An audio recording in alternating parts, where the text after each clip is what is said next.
Good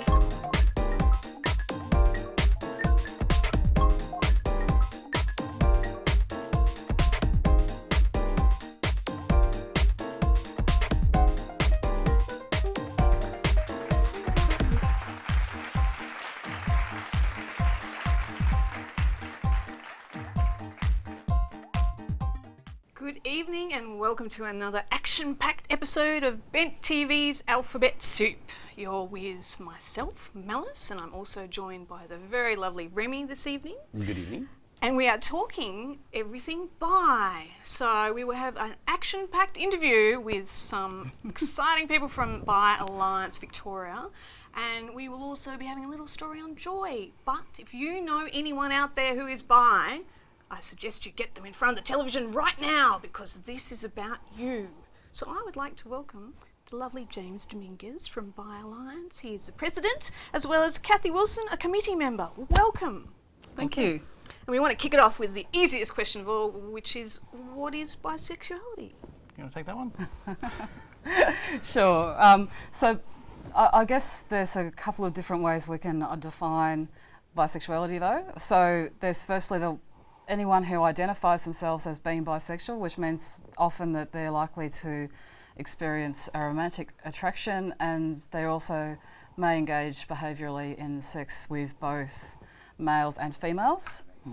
Then there's also, particularly within research, there's an aspect, a sort of a discussion going on about why, how we define bisexuality. So some people, researchers will actually take the idea of, well, we're just going to ask you about your behaviour and maybe your emotional responses to men and women. But they don't really take identity into consideration. No, not really. Because I'm the ignorant member of the panel here. I'm like definitely a gay man, not very smart. So the way that I understood it, and this is really old information, right, is that the Kinsey report back in the 50s in the States did this like spectrum of like, you know, how gay are you? And 10% of people were purely heterosexual and 10% were purely homosexual. And there was like a sliding scale moving from, I've kissed a boy, you know, I had a college experience, to I like men and women, and then the other way around, which is, you know, I'm gay and sometimes. So doesn't it make it difficult to define what bisexuality is? It depends on whether you want to do it scientifically, because you have to remember that there's a very wide spectrum of human experience and sexual experience and sexual attraction. And I've always found that really self-identity is probably, if you're not trying to do this from a scientific perspective, self-identity I think is the real key. If somebody believes themselves, you know, really genuinely feels themselves to be bisexual, then I say they are, you know, because who are we to tell them they're not? And these may be people who've never had like same-sex or even opposite-sex experience, or maybe even, I mean, if you're talking strictly in terms of behaviour, somebody who's never had sex is therefore asexual, or you know, or in our society assumed to be straight. Yeah. And I think identity is a very important thing. People may have experience with both genders, sex with all genders, I should say. Sorry, binary, but may identify as gay, for example. Like I have a close friend who identifies as a lesbian, even though she is occasionally attracted to both genders. And there we are again. You do it again. Yeah. And so what do you mean when you say binary? With transgender people, it's important to remember that there's not really a sharp black and white between male and female, and I fall into the old binary black and white thinking sometimes, and I forget to I talk about both. I mean, a lot of people don't like the term bisexual because it refers to two, and it's like, and just like there's a gender of sexuality, there's also a a spectrum of gender identity. So complicated. Yeah, because there's this idea that you. Well, I mean, we'll get probably into this a little bit later on about the misconceptions about bisexuality, but it's this idea of like, well, you just can't make up your mind, you know, which one is it? But then why is it just the two? And, you know, what about all the people in between? Yeah, and variation. And people do seem to like thinking in terms of black and white and, you know, two sides of a coin, the old gender binary and that sort of thing. Yeah. But Do you mind, mate? Yeah, well, we were going to talk about coming out for bisexual people and whether it's different to coming out as a gay individual. And having discussed it sort of before we came on, it seems that it could be. Yeah, I would say so. So what I suppose can be different is if you're actually in a relationship with someone and you're same-sex attracted or opposite-sex attracted, that kind of identifies who you are. Whereas if you're actually bisexual and you're in a relationship with either a same-sex or opposite sex, that's not the full picture if you just see that couple together. Yeah, And there is also that element that sometimes a bisexual might come out to somebody as bisexual and they'll just go, right, I don't quite get it. You know, if you say, I'm gay, people will go, oh, you like people of the same sex. Yeah. Awesome. Yeah. I get that. Some people, when you come out as bisexual, they go, oh, so wait a minute, what does does that that mean? Yeah. How is this going to affect your life? I'm trying to work this out. Because, yeah, bisexuality, I don't think, is quite as widely understood. I mean, there may be still a great, chunk of homophobia in the community, but I think people at least get what gay means. Yeah. And bisexuality, I think, causes a bit of confusion. Yeah. Yeah. Well, and I think, and I'm sort of, again, with the ignorant kind of thing, I wonder sometimes with bisexuality, where are your spokespeople? Because you say gay, I've got the senator from the Greens. You say lesbian, I've got Lindsay, she's the president of this. You say transgender, I've got Sally Goldner. But when you say bisexual, who speaks for you? Well, that's the thing. I think part of it is community and like an activist community. The gay community has had such an active vocal, pushing for rights, pushing to be accepted, pushing to not be subjected to violence and arrest, and this is something that really brings the community together. I just don't think bisexuality has had that same experience, and it's kind of good in a way that we didn't need to go through that because. I mean, back in the 70s and the 60s, Stonewall and all that sort of thing, bisexual people, they were there along with the gay people, but I think the gay, probably, again, because it's sort of easier to understand, I think it, that sort of became the core identity of the movement, I think. So, Right. And I think it's just a matter of forming a community, and if communities form more easily around a cause, I think. And we will be talking about kind of a cause later on in our next segment, because there have been some incidents at Pride March that we'd like to talk about. And so we will be talking further about that in the second part of our show, but we're going to a short break. Please stay with us.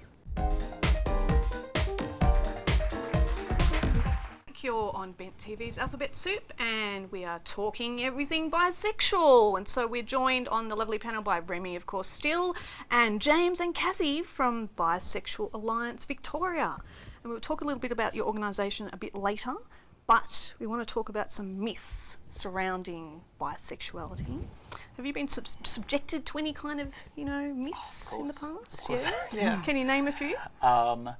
When I first started exploring my sexuality, I did so online and got into some chat groups and and had a few people saying, "Oh, you're a bisexual man. Obviously, you're this and this and this and this and this and this," and head spins around, speed brains time. It was a bit, What did they say?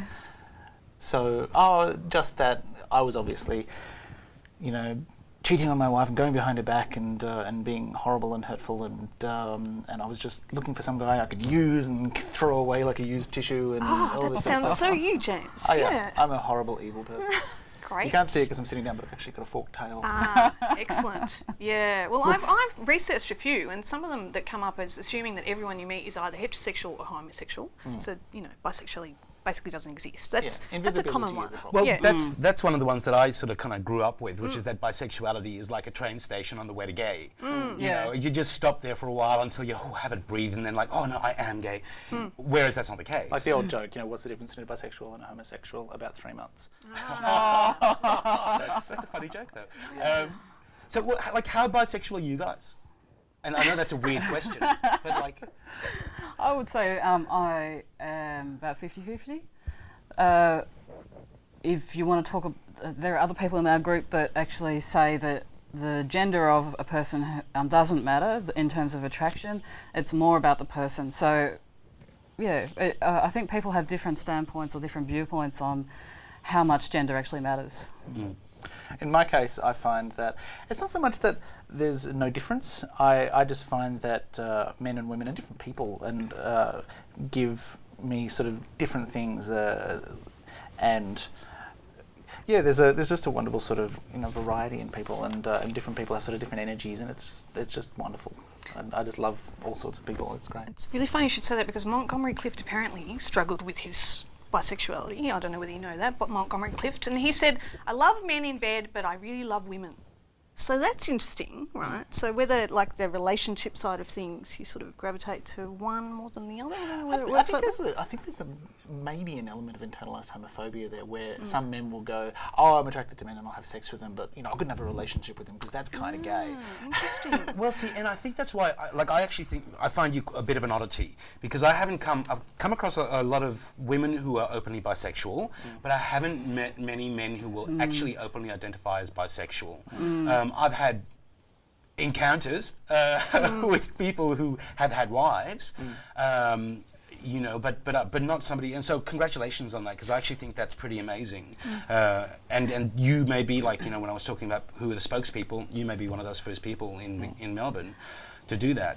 It's quite rare for men to actually identify as bi, because just going on the research, the little bit of research that's out there, women are actually much more likely to identify. And I think it possibly comes back to the whole stigma attached towards bisexuality in general, and that just my impression that the gay community is a lot more visible in terms of being out there. So men probably still feel that they need to identify as either same-sex or opposite-sex attracted. Right.